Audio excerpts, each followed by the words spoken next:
전능하사 천지를 만드신 하나님 아버지를 내가 믿사오며 그 외아들 우리 주 예수 그리스도를 믿사오니 이는 성령으로 잉태하사 동정녀 마리아에게 나시고 본디오 빌라도에게 고난을 받으사 십자가에 못 박혀 죽으시고 장사한 지 사흘 만에 죽은 자 가운데서 다시 살아나시며 하늘에 오르사 전능하신 하나님 우편에 앉아 계시다가 저리로서 산자와 죽은 자를 심판하러 오시리라. 성령을 믿사오며 거룩한 공예와 성도가 서로 교통하는 것과 죄를 사하여 주시는 것과 몸이 다시 사는 것과 영원히 사는 것을 믿사옵나이다. 아멘. 바울이 의와 절제와 장차 오는 심판을 강론하니 벨릭스가 두려워하여 대답하되 지금은 가라. 내가 틈이 있으면 너를 부르리라 하고 동시에 또 바울에게서 돈을 받을까 바라는 고로 더 자주 불러 같이 이야기하더라. 이태가 지난 후 보르기오 베스도가 벨릭스의 소임을 이어받으니 벨릭스가 유대인의 마음을 얻고자 하여 바울을 구류하여 두니라. 아멘. 할렐루야. 오늘은 사도행전 24장 25절에서 27절 말씀 중심으로 바울의 강론을 들은 벨릭스의 모습이라는 주제로 말씀을 전하도록 하겠습니다. 벨릭스는 더둘로의 고소 내용이 근거 없다는 것을 바울의 변호만 듣고도 알았습니다. 하지만 정확한 판결을 위해 천부장 루시아를 소환하였고 그 어간에 바울은 보호해 주었습니다.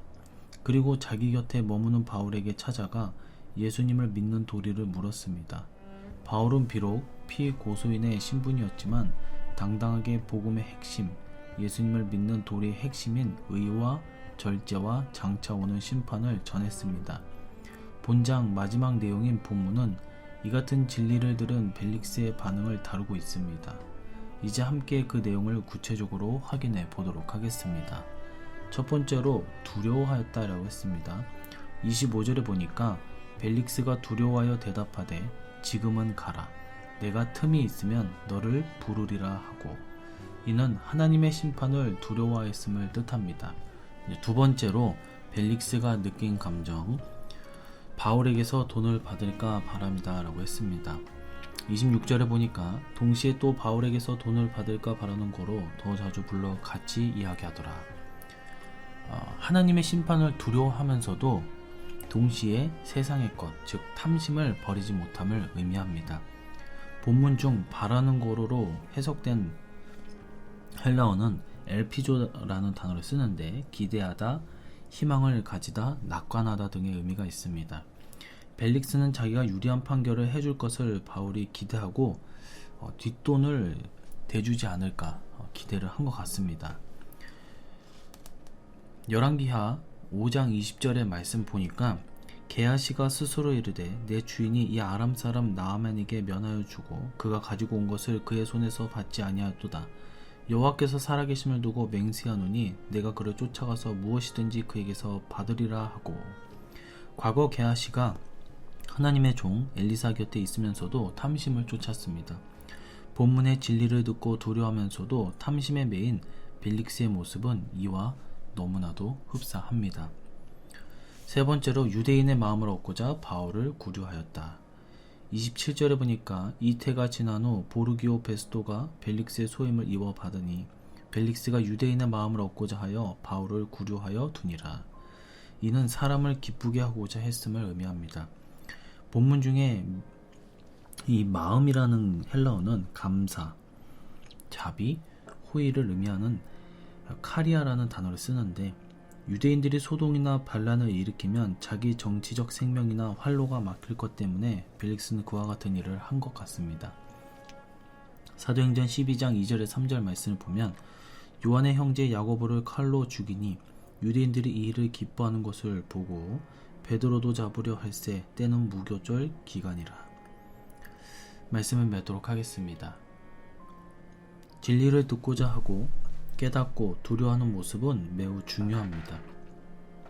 하지만 거기서 머물러서는 아무 열매도 없습니다.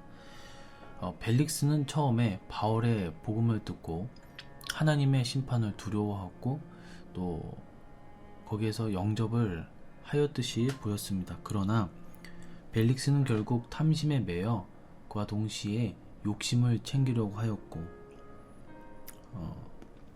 동시에 또 사람에 매여 진리로 구원을 제대로 바라보지 못했습니다. 하나님의 말씀을 듣고도 문 안에 들어가지 못했고 그냥 문 밖에서만 머물러 거렸던 그런 벨릭스의 모습을 보면서 우리의 신앙도 우리가 그리스도인이라고 또한 직분자라고 얘기할 수 있지만 그럼에도 불구하고 시시때때로 사람의 생각과 또 마귀가 주는 그 유혹에 넘어가서 게하시와 그리고 이 벨릭스와 같은 사람이 절대로 되어서는 아니 될 것입니다. 오늘 말씀을 기억하시면서 오늘 하루 우리가 더욱더 주님 앞에 또 말씀 앞에 매진하여 더욱더 주님을 부르짖고 주님을 의지하면서 이 세상을 능히 이기시는 우리 일산육교회 모든 성도님들 되시기를 주님의 이름으로 간절히 축원해 드립니다. 기도하도록 하겠습니다. 하나님 아버지, 오늘 벨릭스의 모습을 보면서 하나님의 복음이 들어간 듯 하였지만 결국 인간의 욕심과 사람들의 눈치를 살피면서 세상에 눌려있고 또한 세상에 진 나약한 인간의 모습을 보면서 비록 우리가 믿는다고 하지만 우리 역시도 연약한 부분이 있기에 우리가 세상에 눌리거나 또한 우리가 지지 않게 하여 주시옵시고 내주하시는 성령님의 그 은혜로 우리가 날마다 새롭고 새 힘을 얻어 능히 이 세상을 이길 수 있도록 함께 보살펴 주시고 동행하여 주시옵소서. 언제까지나 우리를 지켜주시고 축복을 주실 것을 믿사오며 다시 오실 예수님의 이름으로 기도드리옵나이다. 아멘. 주기도문으로 새벽 예배를 마치도록 하겠습니다. 하늘에 계신 우리 아버지여, 이름이 거룩히 여김을 받으시오며 나라의 임하옵시며 뜻이 하늘에서 이룬 것 같이 땅에서도 이루어지이다. 오늘날 우리에게 일용할 양식을 주옵시고 우리가 우리에게 죄 지은 자를 사하여 준 것 같이 우리 죄를 사하여 주옵시고 우리를 시험에 들게 하지 마옵시고 다만 악에서 구하옵소서. 대개의 나라와 권세와 영광의 아버지께 영원히 있사옵나이다. 아멘.